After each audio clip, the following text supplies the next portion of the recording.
வணக்கம் ஷர்மிளா. வேலூர் மாவட்டம் அணைக்கட்டு தொகுதிக்கு உட்பட்ட ஜவ்வாது மலை தொடர்ச்சியில் அமைந்திருக்கக்கூடிய அல்லேரி கிராமத்தை சுற்றி சுமார் 12 குக்கிராமங்கள் இருக்கின்றன. இந்த கிராமத்தில் இருக்கக்கூடிய பொதுமக்களுக்கு அடிப்படை வசதிகள் இல்லை என்ற ஒரு தகவலானது தொடர்ந்து முன்வைக்கப்படுகின்றன. குறிப்பாக பார்த்தோம்னால் சாலை வசதி முழுமையாக இல்லை. அதாவது மலை அடிவாரத்திலிருந்து நாம் இந்த கிராமத்திற்கு வர வேண்டும் என்றால் சுமார் 8 கிலோமீட்டர் தொலைவிற்கு வர வேண்டும். அந்த பாதை பார்த்தோம்னால் குண்டும் குழியுமாக இருக்கக்கூடிய பாதை. அதில் அந்த சாலையில் அதாவது அந்த மண் சாலையில் வரும்போது பார்த்தோம்னால் ஏதாவது விபத்துக்கள் ஏற்படும் அபாய நிலையில் தான் அந்த சாலைகளும் இருக்கின்றன. அதே போன்று குடிநீர் வசதி இல்லை, மேலும் மருத்துவ வசதி இல்லை என்ற ஒரு தகவலை இங்க இருக்கக்கூடிய கிராம மக்கள் முன்வைக்கின்றனர். இந்த நிலையில் கடந்த 28ஆம் தேதி ஒரு கர்ப்பிணி பெண்ணிற்கு பிரசவ வலி ஏற்பட்டிருக்கின்றன. அந்த பெண்ணை மருத்துவமனைக்கு அழைத்து செல்ல டோலி கட்டி அழைத்து சென்றிருக்கின்றனர். அழைத்து சென்று மருத்துவமனையில் அனுமதித்திருக்கின்றனர். அந்த பெண்ணிற்கு ஆண் குழந்தை பிறந்திருக்கின்றன.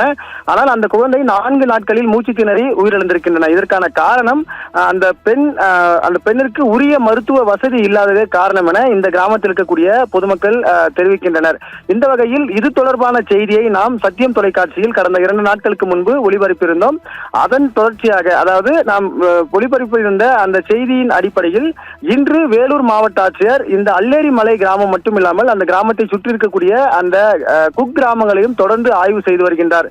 குறிப்பாக மலை அடிவாரத்திலிருந்து பிரத்யேக வாகனத்தில், அதாவது இந்த மண் சாலையில் ஏறக்கூடிய ஒரு வாகனத்தில் மாவட்ட ஆட்சியர் நேரடியாக இந்த அல்லேரி மலை கிராமத்திற்கு மேலே வந்து தொடர்ந்து இங்க இருக்கக்கூடிய பொதுமக்களிடையே உரையாடி வருகிறார். உங்களுக்கு என்னென்ன பிரச்சனைகள் இருக்கிறது, என்னென்ன தேவைகள் இருக்கிறது என்று தொடர்ந்து கேட்டு வருகிறார். பொதுமக்களும் தங்கள் பகுதியில் குடிநீர் வசதி இல்லை, சாலை வசதி இல்லை, குறிப்பாக மருத்துவ வசதி இல்லை என்று தொடர்ந்து தெரிவித்து வருகின்றனர். மேலும் அதாவது இந்த பகுதிக்கு அனைத்து வசதிகளும் ஏற்பாடு செய்வதற்கான நடவடிக்கைகளை மேற்கொள்ளப்படும் என்று மாவட்ட ஆட்சியர் தொடர்ந்து தெரிவித்து வருகின்றார். மேலும் அங்கு இருக்கக்கூடிய பொதுமக்கள் தங்களுக்கு உடனடியாக இந்த அடிப்படை வசதிகளை செய்து தர வேண்டும். ஏனென்றால் நாங்கள் 50 ஆண்டு காலமாக எங்களுடைய கோரிக்கையை முன்வைத்து வருகின்றோம். தொடர்ந்து தங்கள் கிராமங்களில் உயிரிழப்புகள் தொடர்ந்து ஏற்பட்டு வருகின்றன.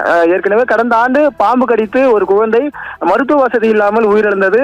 அது தொடர்ந்து பார்த்தோம்னா நிறைய உயிரிழப்புகள் ஏற்பட்டு வருகின்றன. ஆகவே தங்கள் கிராமத்திற்கு அடிப்படை வசதிகள் வேண்டும் என்ற ஒரு முக்கிய கோரிக்கையை இந்த பகுதியில் இருக்கக்கூடிய கிராம மக்கள் வைத்திருக்கின்றனர். மேலும் மாவட்ட ஆட்சியர் இந்த பகுதியில் இருக்கக்கூடிய தொடக்கப்பள்ளி, அரசு அலுவலகங்கள் என அனைத்து அலுவலகங்களுக்கும் நேரடியாக சென்று ஆய்வு மேற்கொண்டு வருகிறார். பொதுமக்களுக்கு என்னென்ன தேவைகள் என்று கேட்டும் அறிந்து வருகின்றார். ஷர்மிளா.